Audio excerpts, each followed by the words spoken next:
មេរៀនទី18ជ្រើសរើសគូប្រជែងរបស់អ្នកការជ្រើសរើសយុទ្ធសាស្ត្ររបស់អ្នកអាចមានន័យស្មើថាអ្នកកំពុងជ្រើសរើសគូប្រជែងរបស់អ្នកគូប្រជែងរបស់អ្នកឈ្មោះថាកំណត់បរិមាណនៃការលក់របស់អ្នកតម្លៃរបស់អ្នកបច្ចំណេញរបស់អ្នកពាក្យហ៊ុនទីផ្សាររបស់អ្នកនិងថាតើអ្នកអាចរីកចម្រើនឆាប់រហ័សឬយឺតប៉ុណ្ណានៅក្នុងការស្រាវជ្រាវរបស់ Michael Porter បានសិក្សាទៅលើភាពមានប្រៀបនៅក្នុងការប្រកួតប្រជែងនៅ Harvard ដោយគាត់បានបង្ហាញថាបដកម្មប្រឆាំងចំពោះសកម្មភាពទីផ្សាររបស់អ្នកឬអ្វីដែលគូប្រកួតប្រជែងរបស់អ្នកអាចនឹងធ្វើត្រូវតែជាចំណុចត្រូវគិតពិចារណានៅគ្រប់ផែនការយុទ្ធសាស្ត្ររបស់អ្នកកំណត់ពីគូប្រកួតប្រជែងរបស់អ្នកតើគូប្រកួតប្រជែងរបស់អ្នកសម្រាប់ផលិតផលឬសេវាកម្មរបស់អ្នកនៅថ្ងៃនេះគឺជាអ្វីឬជានរណាតើនរណាជាគូប្រកួតប្រជែងដ៏ធំបំផុតរបស់អ្នកតើនរណាជាគូប្រកួតប្រជែងដ៏តូចបំផុតរបស់អ្នកតើអ្វីផ្សេងទៀតជាគូប្រកួតប្រជែងរបស់អ្នកដែរឬទេ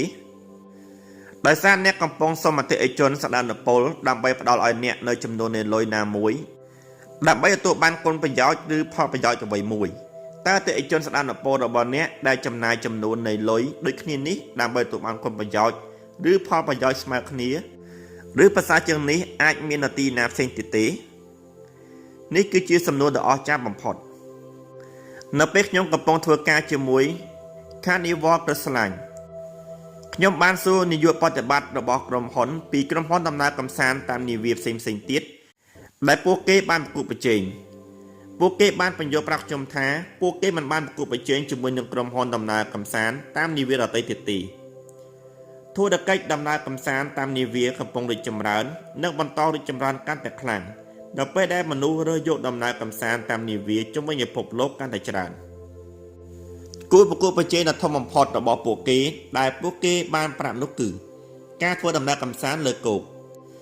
គឺជាគូប្រកួតប្រជែងឬជាអ្នកជំនួសដ៏ធំបំផុតចំពោះការធ្វើដំណើរកម្សាន្តតាមនាវាតួនាទីរបស់អ្នកគឺរៀបចំគោលជំហរក្នុងការធ្វើដំណើរកម្សាន្តតាមនាវាឲ្យមានភាពប្រសើរឡើងជាងការធ្វើដំណើរលើគោកធ្វើដំណើរទៅមុខ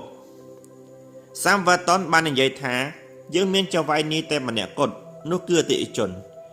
ហើយអតិថិជនអាចបណ្ដេញយើងចោលនៅពេលណាក៏បានដោយគ្រាន់តែសម្រេចចិត្តចំណាយលុយពួកគេនៅកន្លែងផ្សេងប៉ុណ្ណោះ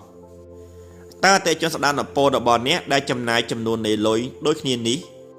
ឬធំធេងជាងនេះមាននៅទីណាទៀតទេ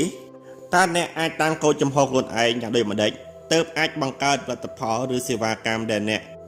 អាចផ្ដល់ជូនជាជម្រើសដ៏ប្រសើរបំផុតសម្រាប់អតិថិជនដែលមានជម្រើសក្នុងការចំណាយលុយនោះនៅកន្លែងផ្សេងជ្រើសរើសគូប្រកួតប្រជែងរបស់អ្នកការជ្រើសរើសផលិតផលឬសេវាកម្មរបស់អ្នកក៏មានន័យថាជាការជ្រើសរើសគូប្រកួតប្រជែងរបស់អ្នកផងដែរជាញឹកញាប់បំផុតអ្នកអាចផ្លាស់ប្ដូរធុរកិច្ចរបស់ខ្លួនដោយការសម្រេចចិត្តប្រកួតប្រជែងជាមួយនឹងអង្គភាពផ្សេងៗការផ្លាស់ប្ដូរគូប្រកួតប្រជែងរបស់អ្នកអាចនាំទៅរកការផ្លាស់ប្ដូរធុរកិច្ចរបស់អ្នកទាំងស្រុង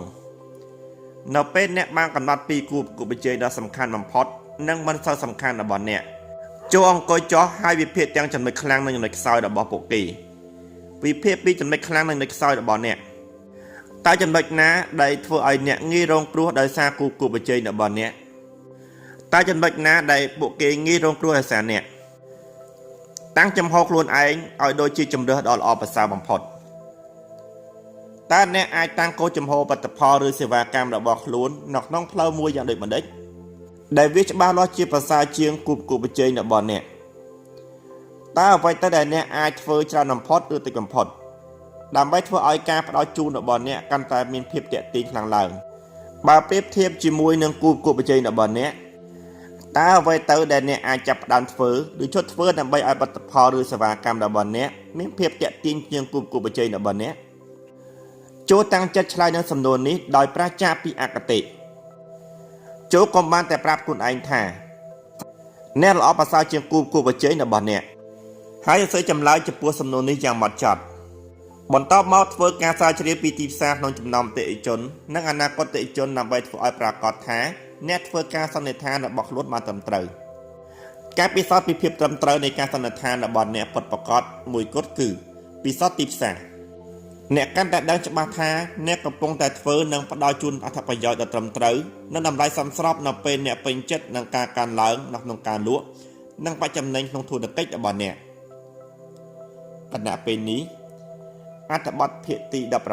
ត្រូវបានឈានមកដល់ទីបញ្ចប់និងសូមបន្តតាមដានស្ដាប់នៅភាគបន្ត